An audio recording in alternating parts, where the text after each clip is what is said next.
Welcome to Ellie Chat.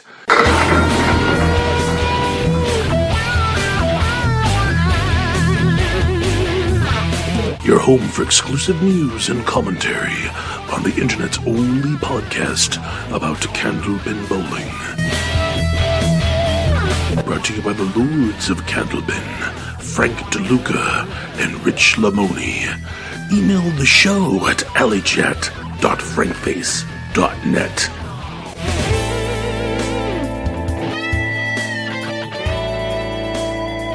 Now broadcasting from the heart of the Bay State, the host of Alley Chat, Frank Face. Hey everybody, welcome to Alley Chat, the web's only Candlepin Bowling podcast. This is Frank Face, your host, and we have a very special episode in store for you tonight. We were able to catch up with Nick Zuffelato, affectionately known as Freshy in the Candlepin Bowling world. Nick is running the New England Knockout Bracket Tournament that's been running all winter, and we were lucky enough to get him for an interview to talk about what he is doing with this tournament and what he has in store for the future. Stay tuned for that, but before we talk to Nick, here's your Friday Pro League rundown. Friday Pro League Rundown. What's up, Candlepin Bowling fans? This is Frank Face with your Friday Pro League rundown. In Week 28, Academy 1 lost 8 to Malden 1. 20th Century lost 8 to Lucky Strike. Woburn 1 took 2 against Academy 3. Malden 2 lost 8 at Woburn 2. Metro 1 took 2 against Riverwalk. Ron's Ice Cream took 2 at Metro 2. Norwood lost 8 at Academy 2, and Central Park Lanes had the bye. This week's 400 series includes Mark Rizzi with the 400, John Winchell 404, Rich Lamoni 407, Richie Myrick 407, Dave Barber with the 420, and Woburn 2's captain, Artie Gendro, had the week's high series at 426. Dave Barber had the week's high single at 172.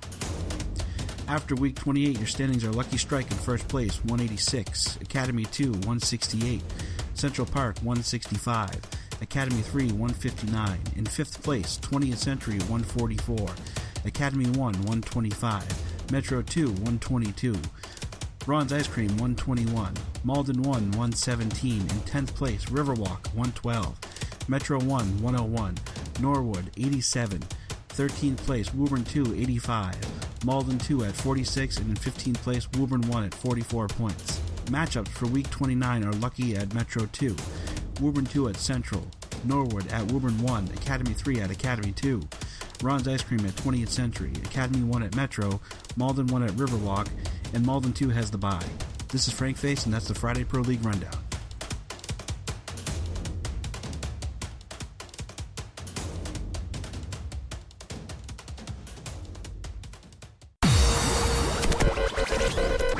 Alley Chat. Exclusive interview.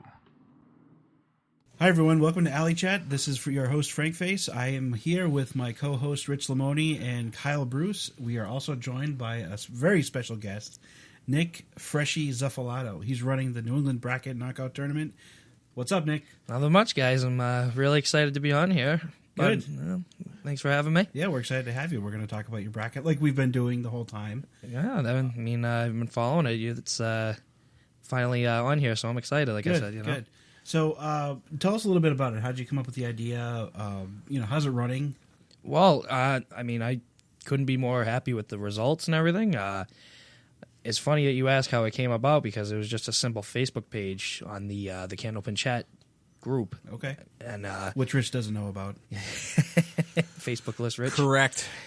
But just a simple post. I said, if there's enough interest out there, then I would love to run it. And sure enough, it took off, and here we are. We're completing round 3 by Sunday. We'll be moving on to the final 6 after that. It's been one heck of a tournament, that's for sure. Very good. And when did the first round of matches start? Sometime in February or so, right? Yeah, looking at the paper, because actually I don't know off the top of my head, it was February 15th. Okay. Jogged my memory. And, like I said, round 3 is just about just about over. It's approaching, or the end is approaching. Yeah. Let's see. Out of the 4 of us, 2 of us have bowled, Nick and Rich. Yeah, if you want to call what I did bowling. Well, hey, we all have bad days. No, you're right. I thought it was a great exhibition of Candlepin bowling myself. I'm not sure what the score sheet indicates, but I thought you were wonderful. Well, as long as you think that's good bowling, then that's all I care about, Kyle. Very good. Kyle, It's good to be here. You didn't happen to go watch that match, did you? No, I my monitor blanked out, so I couldn't. Less witnesses. Good. So unfortunately, Freshy didn't make it past the first round. Not a clear, that's certainly not an indication of how you regularly bowl, Freshy. We all know what you're capable of. Rich made it past the first round against Artie Gendro and was knocked out by Brendan Marks up at Riverwalk. That was a close match, Rich. Oh, it was brutal. I was in a hole. I missed a few too many singles. Brando missed some too. So, we were right there neck and neck in the final string. I was down 26, and with 3 boxes to go, I was still down 26. Or I was down 25. I was up 1 pin. And I went spare to close it out. The 9th box, Brando decides, I'm just going to make the 2-7-8 clean. And it closed the door. He made a great shot after I filled my spare with a strike. And I put the pressure on him, but, he was up to the challenge. So it ended up that I lost by 13, but, one of the few that threw a 600 and lost. So I feel good about that anyway. Yeah, that is true. Especially with an under 100 string in the middle there. I just couldn't hit the broadside of a barn for one, and then I finished 395, I think, for the last 3. So I put in a good effort. I never gave up, which was It was actually 394, Rich. Don't give yourself too much credit now. Ooh. Thank you, Freshy. yeah. Okay, Sometimes we have to tone Rich down a little bit. Jeez, wow. watch yourself. Now I see what you guys have to deal with on a regular basis. Every week, sometimes twice a week. Let's not talk about your bowling, Freshy. That never happened. You were a terrible anchor at the Worlds. I had to go out and get 3 anchors for our team.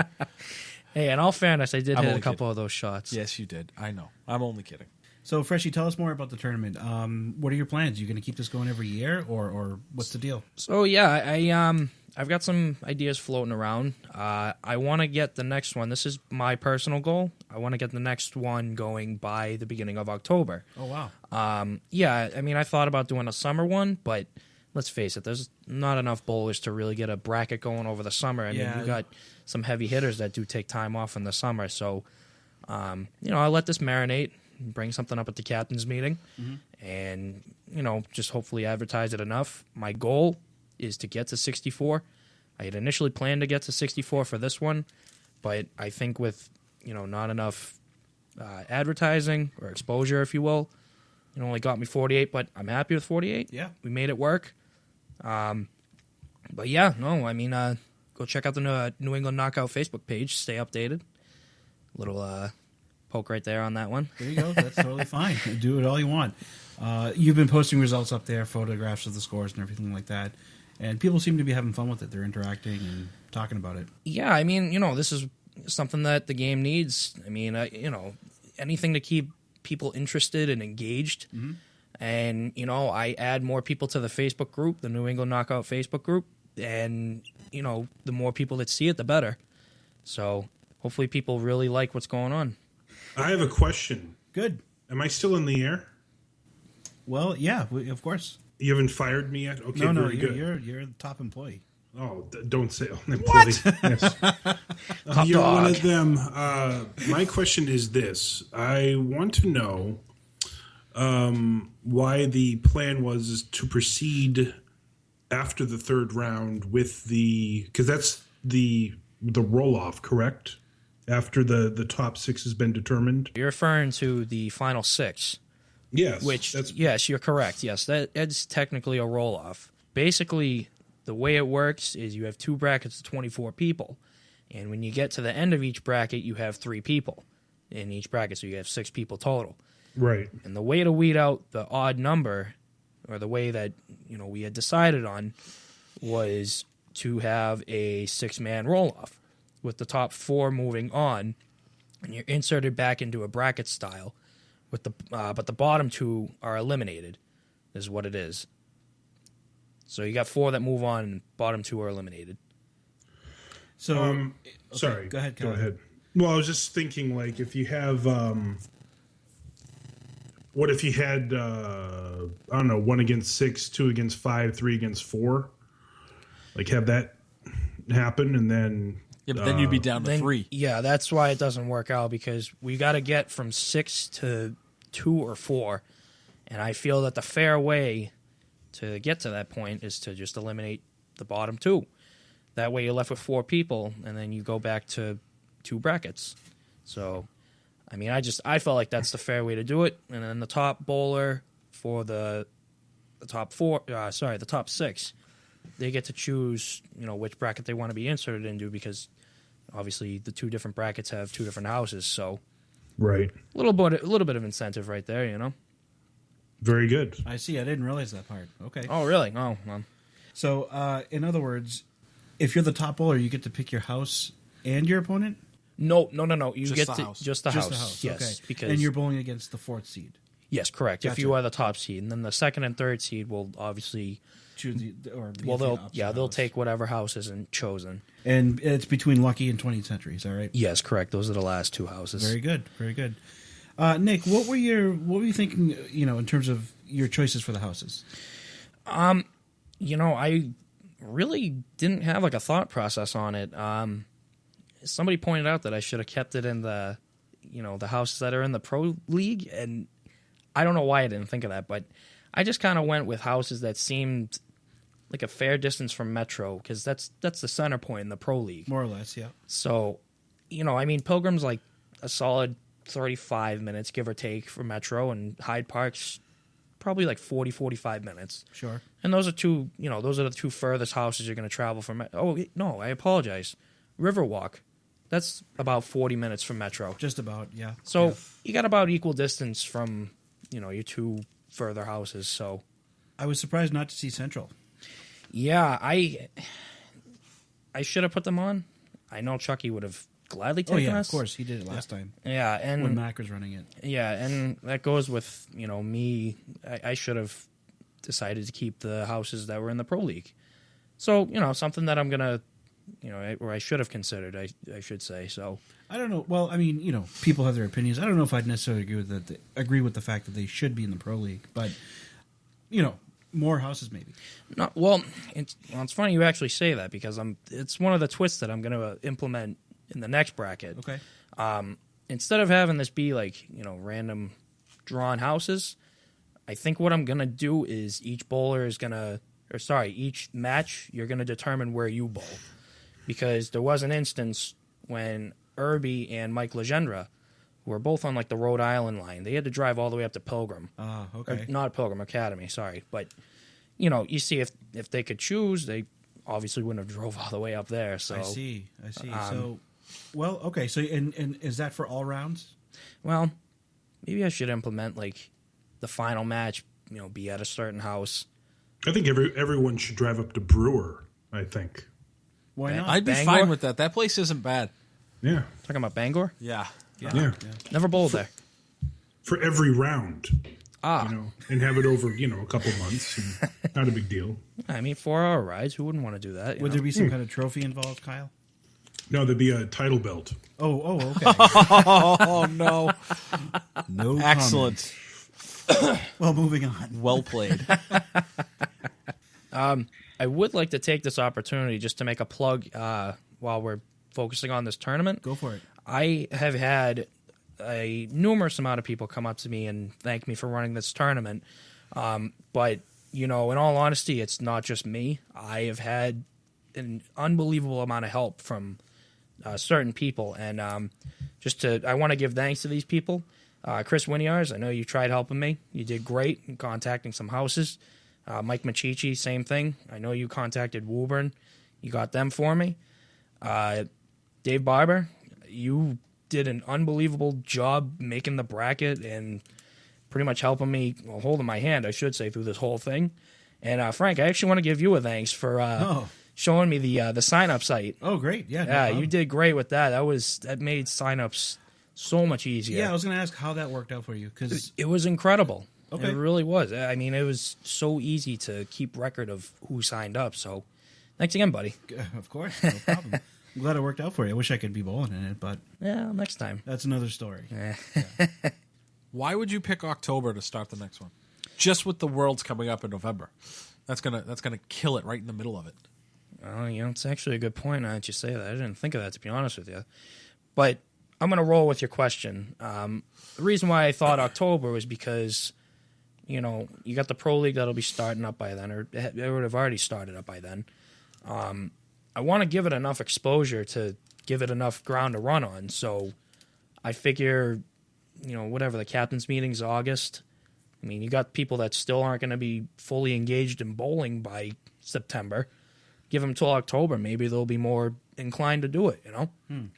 I mean, if we need to take a week or give it an extra week, you know, for the Worlds, like you said, then so be it. I mean, I just think October is a good amount of time to get everything going and Sure. maybe fit in another one by the end of the bowling season, but that's thinking way too far down the road. Now, you talked about it, you know, more advertising, stuff like that, and that's kind of what you're talking about right now. Also, how do you plan to do that? A website or anything, or? Well, I mean, this great podcast is definitely a starting point. I mean, I know you guys have been talking about it a lot, and I appreciate that. Of course. Just wanted to thank you for that. The Facebook group is, like I said, it's picking up new members every single day. I approved, I think, 3 people today, so there's one way to do it. You know, Have you approved Rich? it's pending, still pending. I'm going to friend everybody but them. Fine. It still saves me a lot of questions. We don't want to be What your happened friend. on Facebook today? I don't ask you that. Oh. You open up a can of worms by sending me a screen cap with like one line, and then I have to ask what the end result was. And it ends up being, you know, 1,300 comments about something. Well, And, you know, It'd be easier to follow if you just got a Facebook. I agree. Well, yeah, no, to finish your question, Sure. you know, printing something out, putting in a bowling alley. Okay. Something simple like that, too. I do plan on, I know I mentioned it earlier, but at the captain's meeting, I want to, you know, get something typed up by then, print it out, give it to all the captains, be like, hey, you know, you should give this to your bowlers. If they're interested, follow this link, go sign up, give them the whole spiel. Cool. So that's definitely what I plan on doing. All right. Well, I think that'll work for you. I feel like you could run one over the summer. Because chances are you'd have less people, so it wouldn't be as difficult to run one. Well, you know, you're right. I've thought about it. I really have. It's just like I said, you know, I know there's a lot of heavy hitters that do take the summer off. Just a couple off the top of my head. I'm pretty sure Craig Holbrook takes the summer off. Bob Whitcomb. I mean, it's... You know, I was surprised to not see Craig Holbrook in this bracket. So apparently he didn't know about it. Oh. And how that came to be, I don't know. I know he's not on Facebook a lot, but Yeah. I was very stunned that, you know, like even Bobby didn't mention it to him. But I'm sure he's well aware of it now. So Okay. Craig, love to see you in the next one. Yeah, Freshy, I think I wouldn't be surprised if you could get a 32-man bracket over the summer. You know, I definitely think I can. It's, you know, I'm not really worried so much of the absence of heavy hitters because, you know, to be honest with you, I could assemble a great tournament with great bowlers no matter what. I don't know. I think I want to really push to get an even better tournament than this one. Sure. And, you know, it's something to think about still. I mean, summer's still, you know, a couple months away. Yeah, and perhaps a smaller bracket would entice maybe some newer bowlers. It wouldn't be such an intimidating bracket or tournament for them to enter. You could even do shorter money if you wanted to. It doesn't necessarily have to be. So is it $75? Yes, it's 75. Yep, plus the cost of strings. Right, of course. But you know, it could be just a kind of a primer for people. That's a good idea. I mean, it's like I said, it's something that I have thought of. Smaller bracket would definitely be the route that I'd want to take. Oh yeah, over the summer, of course. Just because, you know, like I've been saying over and over, not a lot of people bowl over the summer. So, you know, maybe 32-man bracket or something, you know, can make it work. Like you just suggested, that's a pretty good idea to lower the cost. Try to get people in there. But I definitely, like I said, I definitely have big plans for the one coming up in the October zone. Still flattening out the details, but we'll worry about that when the time comes, I suppose, you know? Yeah. I mean, when you stop and think about it, because you're going to be in it, our Wednesday league has 18 teams of 2. How many of those guys are in the bracket? At least 20 of them. I mean, yeah. When you really stop and think about it, I mean, that's a bulk of your bowlers right there. No, you're right. I mean, we had people like Mark Ritchie, we had you, Dave Hodge, Norcross, myself. I mean, Brandon Sam. Marks. Yeah, Marks. Sam. There's a lot of people. Oh, Bobby Schoen. He was another one that would got in it. It's definitely a good starting point to get people in there, though. That's for sure. That Wednesday league at Malden. Cheech, Yeah, Machichi. Yeah, how could I forget about him? But Brian. Yeah, Brian too. I mean, you're already filling the bracket right there. Boudreaux No, you're right, and that's why, like I said, I think 64 people is is a lot. I think it's a realistic goal. I don't. though. Oh no, You I know, totally it's- think it's realistic. I agree with you 100%. man, it is a lot of people. It really is. But I mean, when he did the 32-man bracket, the complaint was it was done via email, and all the main guys wanted a bull. So I'm kind of surprised that there are no main guys in this group. well, I don't. Well, we had Will Haskell, but he was only one Oh yeah, guy. true. That's yeah, right. I mean, I don't know. It's funny you mentioned that last one because I actually wanted to do the last one that Mike McIntosh ran, and it filled up in like Instantly, just less than split 3 seconds, hours. yeah. Yeah. So I don't know. I think to go back to what you said about the main bowlers, if I implement the rule that bowlers pick where they bowl, I mean that should hopefully entice bowlers from Maine or New Hampshire to say, hey, well, I'm not traveling all the way down to Malden, so if I pick a midway point with whoever I'm bowling, I'd like to do this. I mean, it is called New England Knockout for a reason, so I'd like to see more Maine and New Hampshire bowlers. Well, that'll make it more interesting if you can choose your own house. Absolutely. I mean, you're paying a couple of dollars more for strings, but at the same time, you get more fields of competition. And How would that work if it was like, okay, me and Aon, would we have to agree on Lakeside?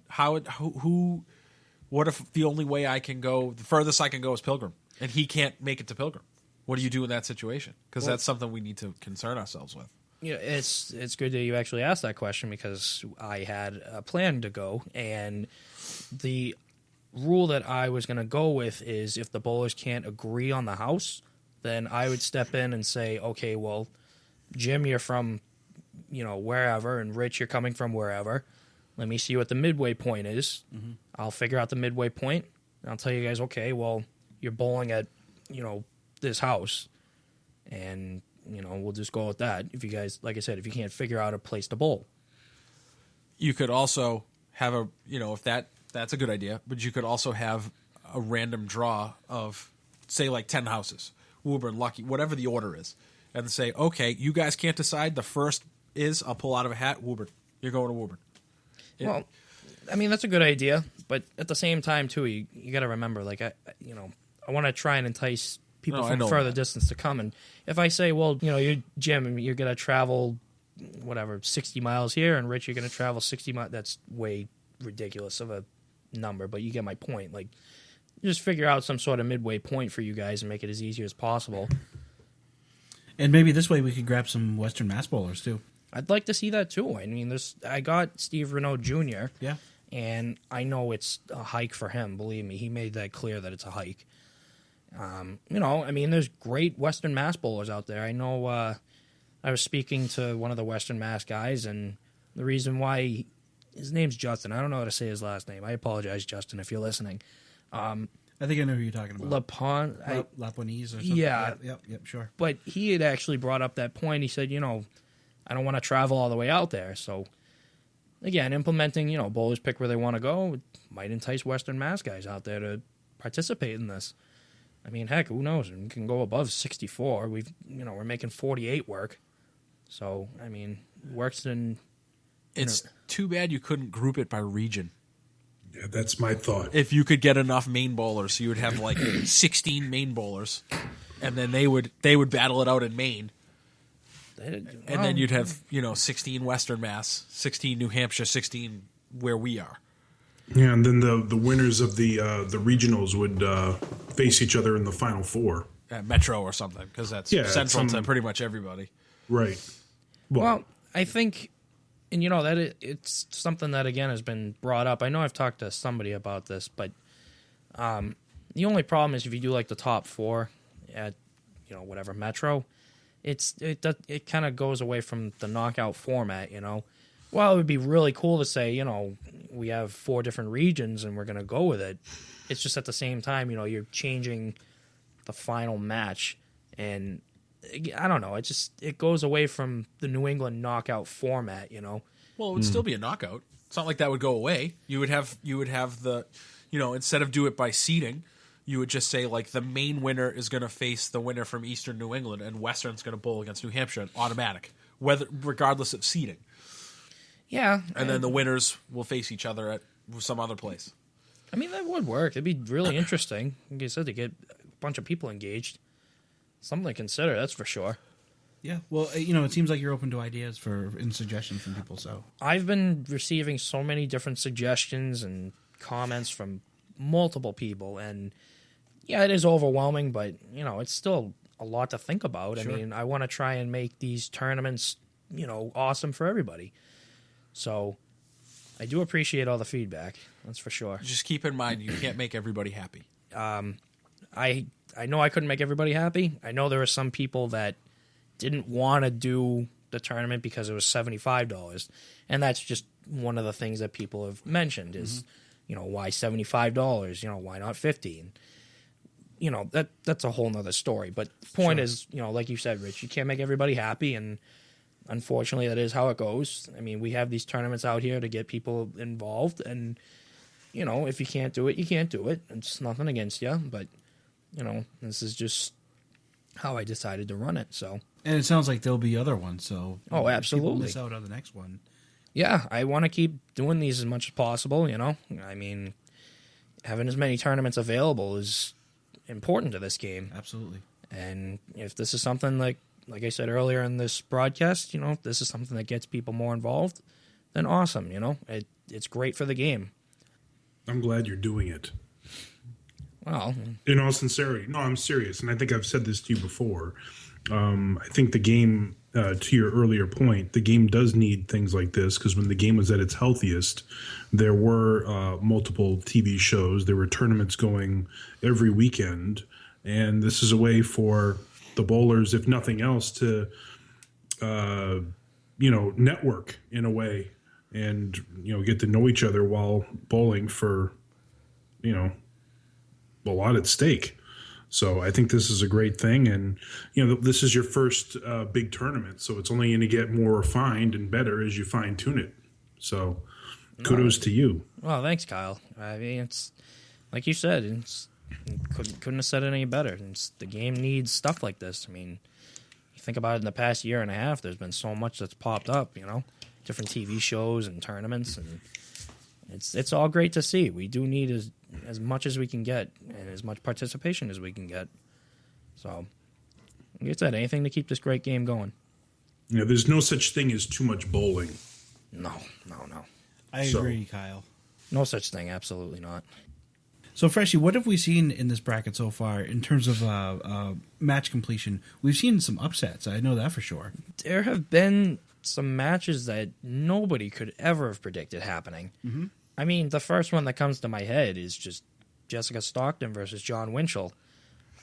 I mean, I know that's the first round, but I mean, that was a humongous upset, And it was. No disrespect at all to either bowler. I mean, Jessica bowled phenomenal, and John bowled very well as well. But I mean, I guarantee you, nobody saw this coming. Sure.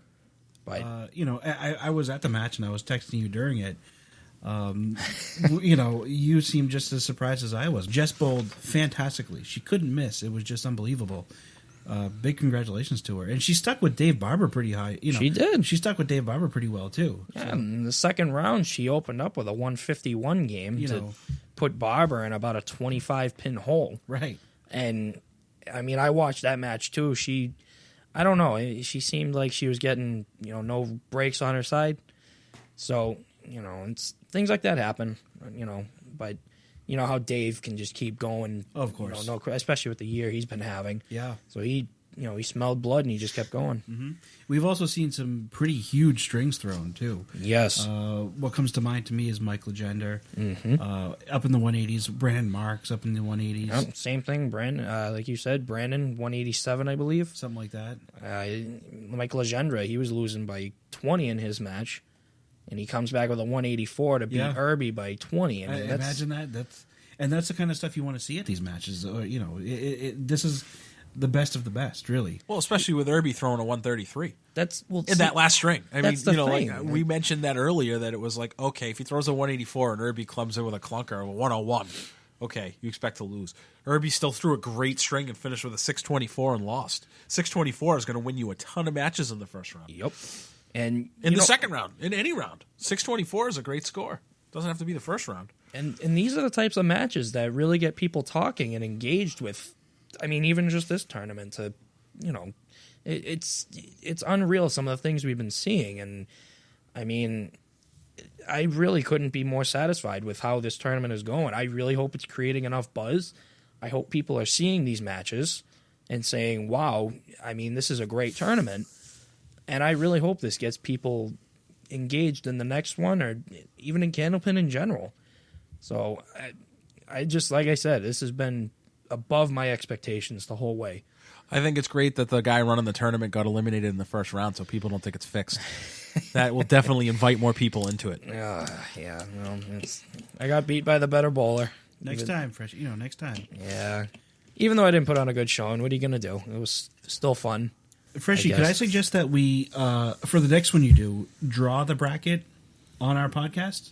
Yes, I would love to do that. Or perhaps even a live video podcast. That would be great. I mean, I haven't had anybody question the authenticity of the drawings, which is great. That's not what I'm suggesting. I just think it would, if we built up an event where people would be willing to watch live, that'd be pretty cool. I am so willing to do that. I think it was better than the first method that I did for drawing. So what did you do? A Viewmaster. There are some guys that aren't old enough to know what that is, Kyle. I'm sorry. Is that clicky thing? With Yeah. I'll scale that back. My mother had one that had batteries. It had its own light. Well, Instead of having to look at the ceiling light on your own. yeah, that's batteries. Kyle, could you do a quick spot for a Viewfinder? The Viewfinder, the pinnacle of video in the 1980s and today. The best ever. Ladies and gentlemen, Kyle Bruce. Doesn't get any better than that. I realize that made no sense, but I'm glad for those of you that laughed along and played it off like there's nothing wrong. There's never anything wrong. There is nothing wrong. No, I don't think so at all. Well, I look forward to the innovations for, the next bracket and such. And I also like to... Wasn't there a one-pin match? there have been a couple, I believe. Brian Fournier and Peter Pereira. Yep, that's one of them. And Jesse Jakes and Shu. Yep, that's right. Those were both first-round matches. I unfortunately didn't get to see either one, but... Oh, Brian and Peter, which is... I remember seeing they both had humongous games at one point. Huge. I think, let me look here. I Brian got the thing threw in front of me. 162 or something like that. His head was in it the whole time. Yeah, 163. I mean, 163.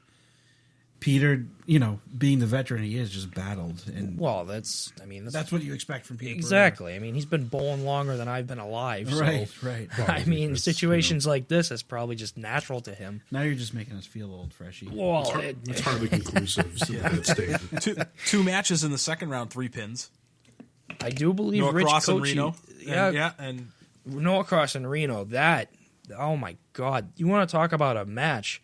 Noah Cross opened up 4-14, I believe, and Renaud was down 50 pins, and to come back and lose by 3, like I said, I watched that match. You want to talk about? I've seen Reno Jr. do that though. He at the Big 20 Pro Series event. It was the Skins. The last time they did the Skins, he was down. Oh, he was in my bracket. That event, he was. Yeah. I remember you made the cut too. Yeah, and he was in my bracket. He needed something ridiculous to make the cut, and he just went up there and he did it. Like it was nothing. Yeah, he knew what he needed. Like it was just in any other string. Yeah. Well, he can the chain it strike ball together. he had on lane 3 was ridiculous. Yeah, see, Kyle. That's right. Kyle was there. You remember that? He just the last 3 games. I mean, let me look at real quick the scores for the last. Well, we can even look at the middle 3 for Steve Renaud Jr. 132, 130, and 142. Yeah. I mean, you want to talk about stepping up your game when you're down about 50 pins. Yeah. I mean, it's no better time than that, And Steve, he did get robbed on a couple shots, but like I'm saying, that was an incredible match, and I was glad that I drove Nick to that match. It was a privilege to watch. Otherwise, it would have been a forfeit. Yeah. Well, so Freshy, back to Rich's comment about one-string matches. I think I had asked you privately earlier that it wasn't addressed in the rules. What do you do in term, in the situation of a tie. A tie, yes. Thank you. What have you decided? I should have thought of this happening, and I don't know why I didn't put it in the rules, but I think the format has been, for the majority, is a one-string roll-off. Mm-hmm. And then if for some unholy reason it continues after that, then you do a 5-box roll-off, I think. Some people do that, right? After that, it's 5 box. I would think if you were tied for a string, you would do a 2-box roll-off. Because some people do that, If it's a single string, you do a 2-box roll-off. Yeah. Yeah. So if the single string is supposed to determine the tie break, and it's a tie, then you would do a 2-box roll-off. Yeah. I should have... And that was my fault for not including something like that, because, I mean, let's be realistic here. That ties do happen. Yeah, so, but that's what we're getting to. We're making it better. That's all that's all we're doing. We have to be ready for everything. No, right. That's what you're here for. No, right. And like I said, I think I will put in the rules that it should be a 1-string roll off, and just to be safe, if, like I said, for some unholy reason you're tied after that string, 2-box roll off, and if you get the point. Keep going after that. Time, yeah. I think as long as you define something, you're covering yourself. Well, that's the thing, and I've had some people tell me that since there's no format in place for how they're going to bowl, okay, that's not been an issue, but they wish that they had something to fall back on, because there have been a couple matches where, or 1 or 2 matches, whatever it is, but there was no fallback format, and that's just like one of the issues that I didn't think of, saying, oh, well, maybe I should say, you bowl 5, sit down, or whatever I decide, just to have something to fall back on, because not everybody wants to go up and bowl 5, then go over, bowl 5 more, it's like a marathon. Yeah, I mean, it's not everybody can handle that, and I understand that, and it's good that these issues arise so I can correct them for the next one. Like I've been saying, make the next one bigger and better than this one. Sure. It's all about preference with everybody, but like I said, not everybody can agree on everything, so having these things set in stone is obviously very important. Well, the other thing you have to keep in mind is, in a situation such as this, you're running a tournament and you're hoping everything goes well. If something happens differently for someone else that loses in a different situation could call them out on it.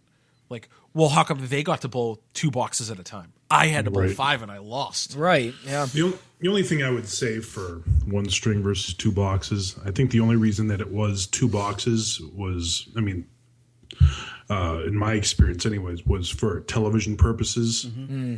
And, if it wasn't, like, for example, you go back to the old example with Al Johnson and Holbrook to lead up to the 93 live show that was really done for no reason, but just to see who was going to bowl last. That was a string. I would, it's not on TV. I would do a string, that's just my feedback. A full string. Yeah. Okay. Yeah, that makes sense. Well, you would just continue with your format that you're bowling that night. Yeah. It's just so if you're tied after 5 and you've been bowling 2 boxes at a time, you continue doing that. Oh yeah, no, I don't even think that was a question. Was that a question? We were saying if they're tied after 1 full string, it would be 2 boxes at a time. Yeah, that's if the tie continues. Unless Kyle was referencing that Holbrook match because they were tied and bowled a full string. Is that what you're saying? Yeah, that's because I think they were both at 422, and to determine, because they were the 4-5 in that format, it's essentially a 1-box knockout. But anyway, it was just to determine who was going to bowl last. And since Holbrook threw the 187, I think it was, he was the one that bowled last. So I guess I meant like leading up to that. So I apologize. I'm just no worries. Being confusing. Way to go, Kyle. It's okay. Well, no, I mean, yeah, it's one of those situations where you need to look out for everything. So, I mean, if it was 5 strings, I would do 1 full string as a tiebreaker. If it was 1 string for the knockout, I would just do 2 boxes. Right. We were saying, God forbid, there's a tie after the 1 string roll off. Yeah, that's Then you would do 2 boxes at a time. Yes. Yeah, that's probably the easiest way to do it. Sure. It's been a couple years since Mac did his, 2 years, something like that. Yeah, at least. Yeah, something like that. Yeah. So, what was it? Was he drew it at the team tournament in 2013, I think. That's when the drawing was. Yeah, that was 13. Well, It was at Exeter, Kyle. Yeah. okay, so then, yeah. That was 13. But Freshy, one thing I wanted to bring up was, I had thought about running a bracket like this. If I wasn't hurt, I probably would have. Well, you still helped me out, so. Yeah, well, no, I mean, I'm more than happy to do that. But when I participated in Mac's last one, I bowled against him in the first round. He knocked me out. I remember that. Yeah, but a month after that is when I tore my knee. And I still haven't thought about what we could do if someone gets hurt. If they're moving on, and God forbid they get hurt at work or something, or I think that's something to kind of raise questions. You see what other people have to say about it. Because I myself have not been able to conclude what can we do about that. I think it's a really tough question. I mean, it's a legitimate concern because let's face it, people do get hurt. I mean, I think the way that it would work out is if you do advance and you're in the second round, hypothetically speaking, and you're supposed to face me. Mm-hmm. And if I tear my knee, I mean, you don't have an opponent, so it's a forfeit. It would be a forfeit because you do have an established opponent. If you can't participate or if you can't bowl, it is a forfeit. Yeah, it's unfortunate. And it does happen. We saw it with the one that Mac did a couple of years ago. I mean, Baker got hurt against, I believe, Brian. Mid-match, too. Yeah. And we were at Candlewood, and Baker just he couldn't handle the pain. Yeah, and I mean, like I said, it's something that happens. And, Brian moved on to the next match, and it counted as a did not finish because he technically couldn't finish. Sure. I mean, unless you can come to a compromise and reschedule, but, I mean, well, then you also have a deadline, too. Exactly. That's the big thing. You can't wait too long. In an injury, can the deadline move up? Can you lengthen it?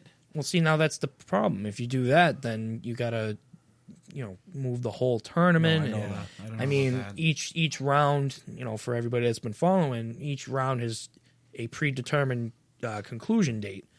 So, I mean, if you have to extend one round, then that throws everything off, and that's true. That's just a giant problem within itself. So, unfortunately, a do not finish is really the only option on the table. Well, there's no reason that this one has to be done by X date because May 1st we're starting another one. So I mean, I understand where you're coming from, and it makes perfect sense that you wouldn't want to extend it.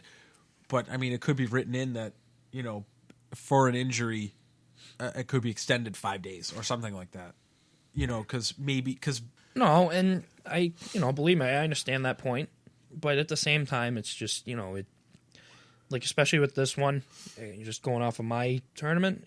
You do have predetermined dates that need to be met, and unfortunately, these things do happen. I mean, it's part of the game, unfortunately. And Freshy, what are the date frames? Is it 2 weeks? It's 10 days. 10 days, okay. Yeah, they started February 15th. It's 10-day intervals.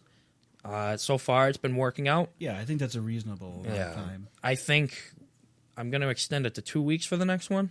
Just because, you throw in 2 weekends makes it a little easier for some people because, let's face it, not everybody's available during the week. That is true. You work full-time jobs. I mean, we all work. Mm-hmm. So adding 2 weekends in might make it a little easier for people. I don't know if the 10-day period was an issue for some people.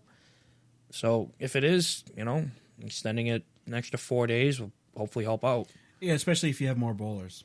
I would say with 64, you'd have to go 14. Yes. 48, 32, you could probably get away with 10 days. Yeah, but, just to be safe, 2 weeks is definitely... I do believe the last one was 2 weeks. It was. Yeah. So I figured just shortening the time, we'll get it done, but, take our time with the next one. Well, shortening the time keeps more people involved. I feel like that tournament took forever. By the time the finals rolled around, it was wow, couldn't believe how long that took. Well, I mean, that was part of the reason why I thought 10 days was a good idea because, I mean, who wants to drag it out as long as possible? But, I mean, at the same time, you gotta keep enough time open for everybody. Just to be sure, the finals are being held at Woburn, correct? Yes, correct. Freshy, what do you think about Alley Chat coming to cover it?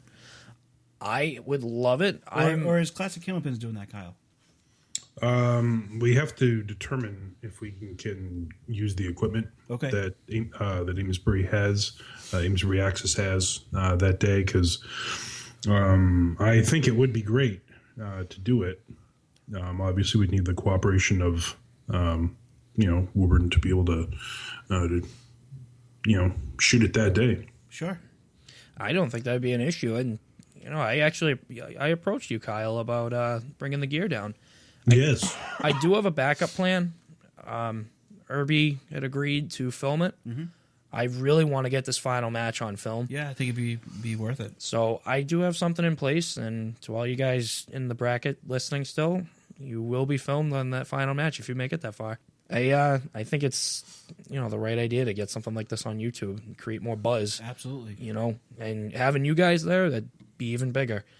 Doing a live coverage or play-by-play or whatever. I think that'd be fun. I think it would be a great time. I would agree. The more exposure, the better, that's for sure. So yeah, we do have 3 matches that have been completed for determining our final 6 bowlers. I had the privilege of watching 2 of them today. We had Jay Kovitz bowl Mike Legendra Wednesday at Woburn.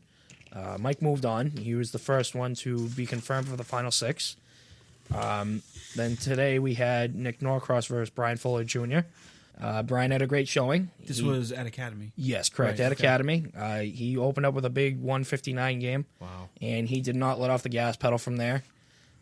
So he moved on. He was our second confirmed final 6 bowler. It sounds like he hasn't let off the gas pedal since the 10 stringer. He threw 2 180-plus games that day. I honestly think it's just been this whole year, not even the 10 string. I mean, Lita, yeah. I was just going to say that, Kyle. I mean, he went, 460 the back 3 in the knockout rounds at Lita? I mean... You know what? I'm glad that we're talking about Brian right now, because I think people, if they don't know about Brian now, they will by the end of the bowling year, because there's a reason why he has the numbers that he has. I think people will really know who he is by come May, come June, for sure. He's an incredible bowler. He deserves all this recognition. And, he seems to have really kind of just reemerged in recent months, I suppose. I mean, he started subbing last year for the Pro League, and that was really where he got his, not got his feet wet, that's silly of me to say, but where he really started to kind of rise from the ashes, if you will. But he's been going to town on this tournament, and like I said, he's our second bowler in the final 6. A third confirmed bowler for the final 6.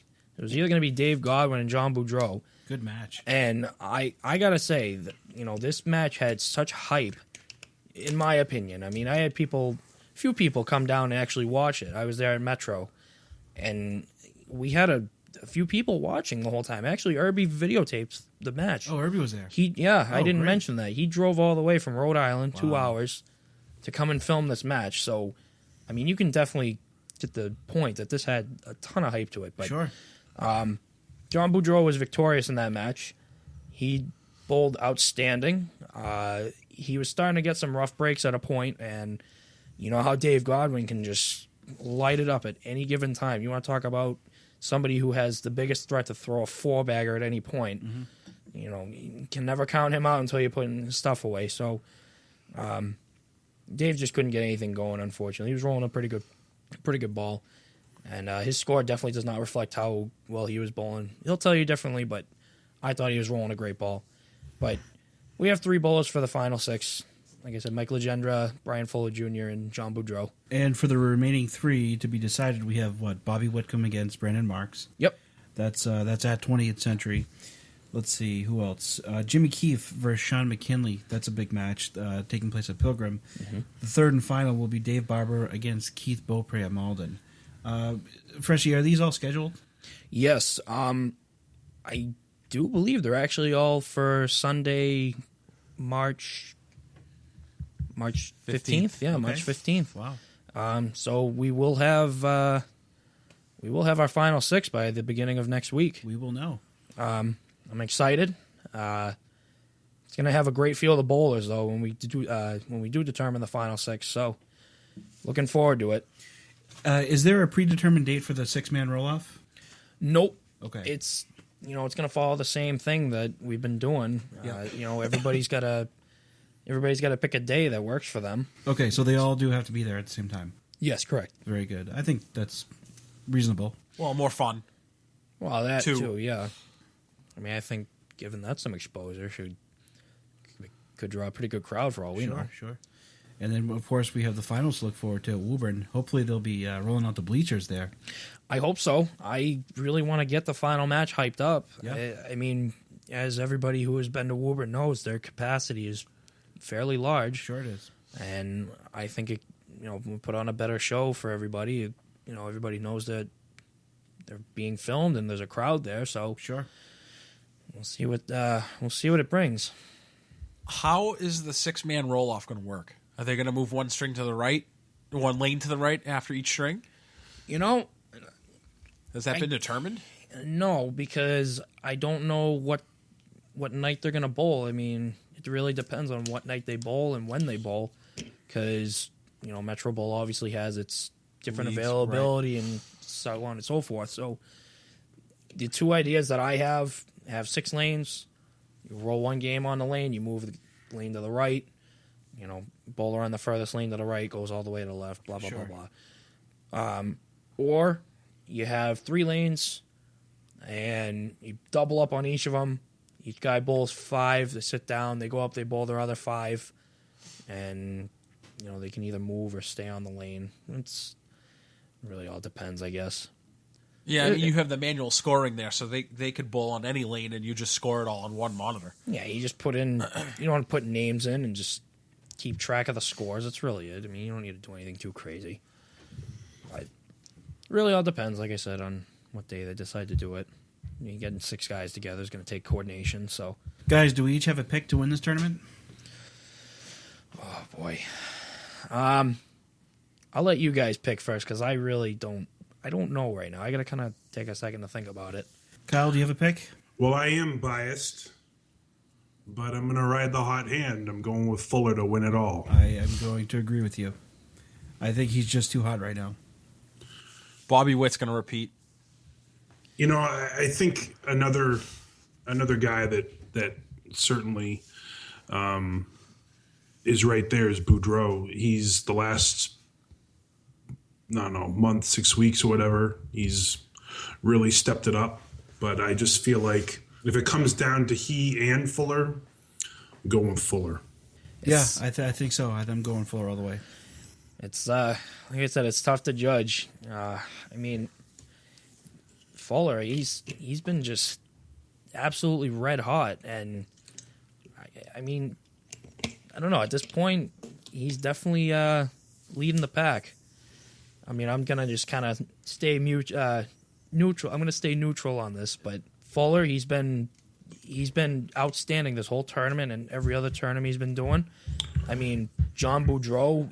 I mean, everybody knows John Boudreau. He's capable of averaging 130 no matter where he bowls. That is true. I mean, you talk about a dangerous weapon. He's younger than me. I mean, but that's beside the point. Outstanding bowler.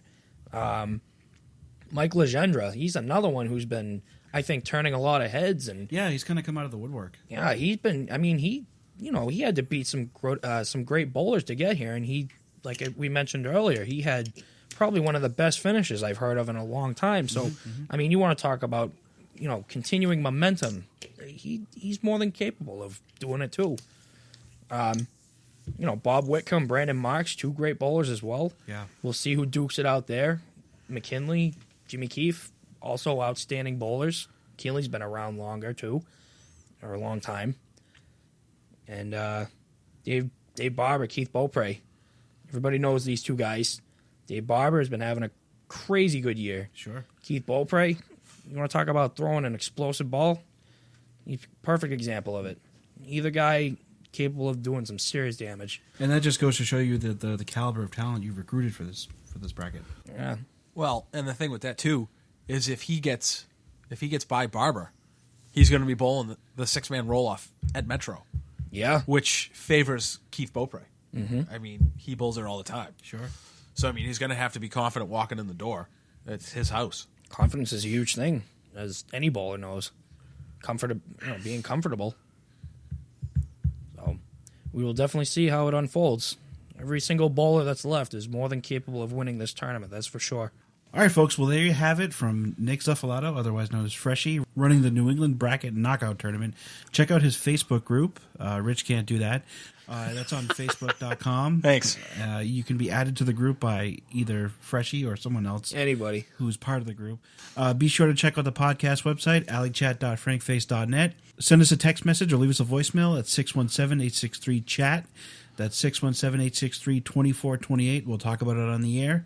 We are on Twitter at alleychat, 2 T's on the end. And, of course, we are on iTunes, the official podcast. Check it out. Thanks for listening. For my co-hosts Kyle Bruce and Rich Lamoni. Freshy, thanks very much for joining us, and we look forward to having you again soon. I would love to come back anytime. Whenever you guys want me, I'm making room in my schedule, that's for sure. Yeah, as long as there's pizza. You made that loud and clear. Oh, that was your fault. Next time there will be pizza. Excellent. Very good. Thanks, folks.